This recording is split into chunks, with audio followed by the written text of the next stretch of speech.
If you don't know me already, I'm Stuart Walton, a freelance web designer, copywriter and social media manager. I live in Great Yarmouth in Norfolk, UK, so don't be thinking I'm based in Norfolk, America. I'm in the UK on the East Coast, not far from the seafront. Lived here for 13 years. But today, the purpose of the video, all branded up, is for Get Pro Copy, my company, to look at the new MacBook Pro and unbox it. I've been quite excited about this because I have had the 15-inch iteration of the MacBook Pro many years ago with the butterfly keyboard. I got rid of that because I have to upgrade.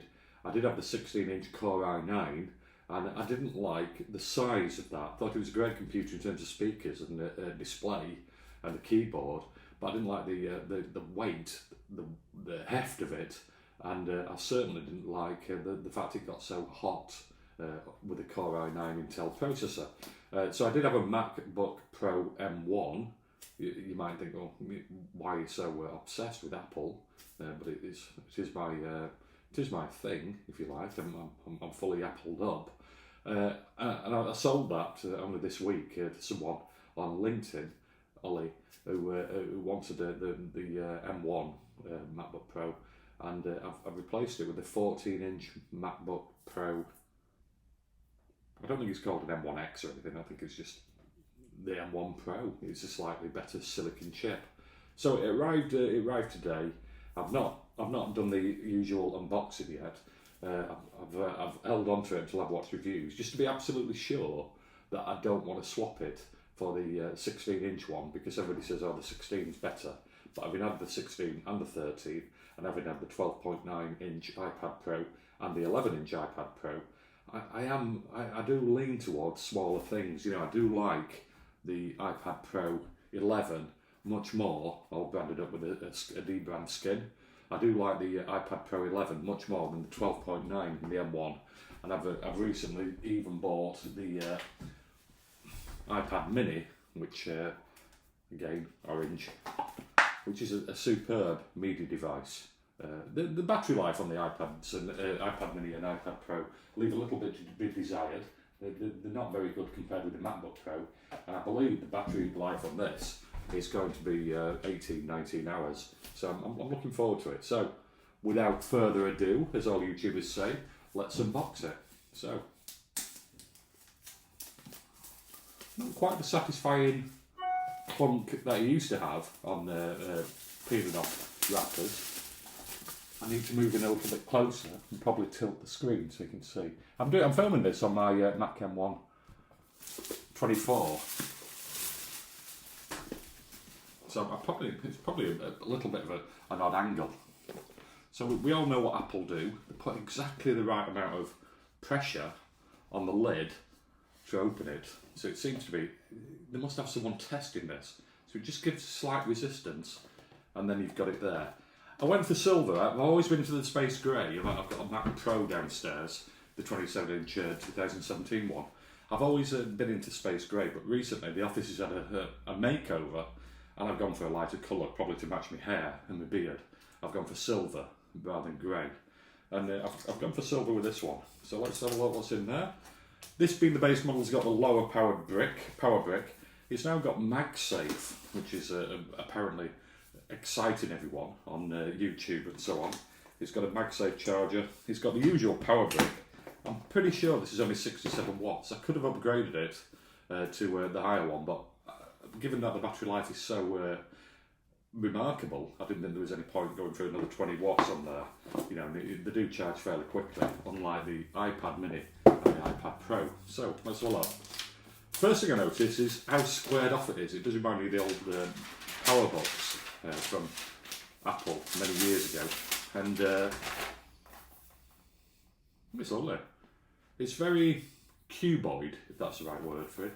It hasn't got that tapered silhouette profile that the previous generation of the MacBook Airs had. This is like a slab, an aluminium slab. And the other thing I noticed straight away is the Apple logo is even more ostentatious than before.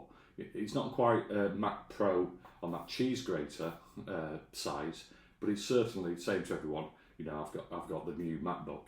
And the other thing that I noticed immediately is that MacBook Pro is etched on the underside. It's also got these feet for cooling, which is pretty smart. And I know as soon as I open it, it's going to do the Apple chime in and start booting as soon as I get there. So this is it. Let's have a look. Oh, let's have a look at the ports first as well. It's got an HDMI cable input there. It's got Thunderbolt USB-C. The SD card has been resurrected, and I do use SD cards now and again. I did have an Osmo Pocket, and I have got Canon camera, an SLR that I use now and again.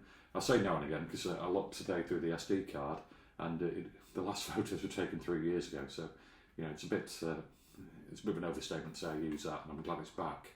But it does mean that there's no dongle.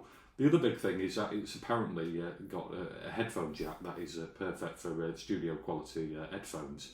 It transmits at a higher rate, but I tend to use AirPods Max and AirPods Pros wirelessly, although I've got cable, so that's no big concern. You've got the MagSafe input there, which is great for security, plus another 2 USB-C Thunderbolt, and I do like its symmetry. I do like the fact it feels about the same weight as the 12.9-inch iPad Pro, and it feels a little bit lighter than the iPad Pro when that had the Magic Keyboard on, because that adds quite a bit of weight to it. So let's have a look. As soon as I open it, it's gonna, I hope, boot up. I don't want to look silly as soon as I start peeling the screen off. Get it the right way, Stuart. There you can hear the chime, and it's got this lovely unboxing experience, even to the screen cover there, where it starts up, fresh out of the box. What I do notice straight away is that the touch bar is huge. It hasn't got that awful, what was it called? Oh, I can't remember the name, mine's gone blank. That touch bar, it hasn't got that awful touch bar, which took ages to figure out. It's gone back to old-fashioned function keys, which in my book are much better. It's got the chiclet keys that was on the last MacBook, and it's apparently speakers are much bigger and much more powerful, so I'll have to try those when it's set up. To use English as the main language, press the return key. This is accessibility for the MacBook. Apparently it's got better speakers, which are a really good bass, and it's got like a mini LED screen, which is on a par with the Pro Display XDR, which is another monitor that I do covet, although 4,500 for a monitor, £4,500, so it does seem a little bit steep. The keyboard is black with white keys, and that's about all I can say about it really.